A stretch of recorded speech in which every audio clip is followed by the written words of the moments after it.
कर्पूरगौरं करुणावतारं संसारसारं भुजगेन्द्रहारं सदा वसन्तं हृदयारविन्दे भवं भवानी सहितं नमामि।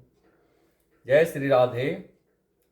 आज हम धर्म और आध्यात्म में प्रदोष व्रत के बारे में बात करते हैं कि प्रदोष व्रत का फल क्या होता है और विधि विधान क्या होता है।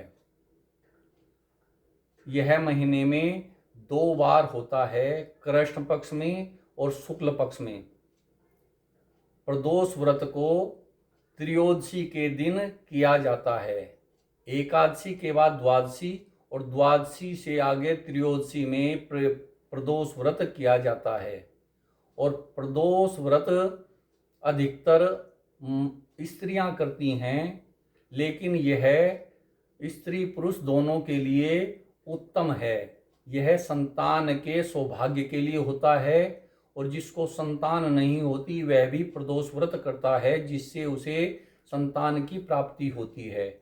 भगवान शिव का यह प्रदोष व्रत है। तो भगवान शिव की पूजा करें और विधि विधान से कलश स्थापना करके देसी घी का दिया जलाएं और इसकी कथा सुने। तो प्रदोष व्रत की कथा इस प्रकार है। प्राचीन काल की बात है। एक ब्राह्मणी अपने पति के स्वर्गवासी हो जाने पर विधवा होकर इधर उधर भिक्षा मांगकर अपना तथा अपने पुत्र का जीवन निर्वाह करने लगी। वह अपने पुत्र को लेकर प्रातः निकलती और रात्रि को घर लौटती। एक दिन उसे विदर्भ देश का राजकुमार मिला, जो अपने पिता की मृत्यु के कारण इधर उधर मारा मारा फिर रहा था।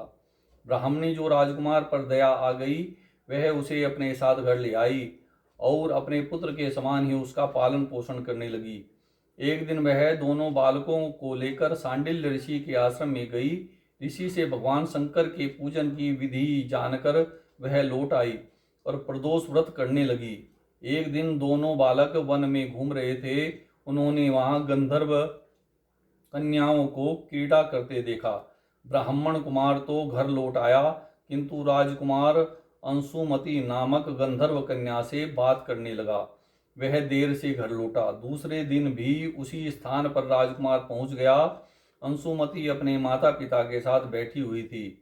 माता पिता ने राजकुमार से कहा कि भगवान शंकर की आज्ञा से हम अंशुमति का विवाह तुम्हारे साथ करेंगे।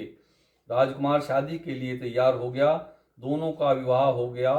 उसने गंधर्व राजा विद्रविक की विशाल सेना लेकर विदर्भ पर अधिकार कर लिया। इसके पश्चात राजकुमार ने ब्राह्मणी एवं उसके पुत्र को अपने महल में सम्मान के साथ रख लिया, जिससे उनके सभी दुख दूर हो गए। यह प्रदोष व्रत का ही फल था। उस समय से ही प्रदोष व्रत का महत्व बढ़ गया। बोलो शिव शंकर भगवान की जय। तो इस तरह से प्रदोष व्रत करना चाहिए। इसमें या तो फलाहार करके व्रत करें, या फिर एक समय शाम के समय भोजन करके भी यह व्रत किया जाता है।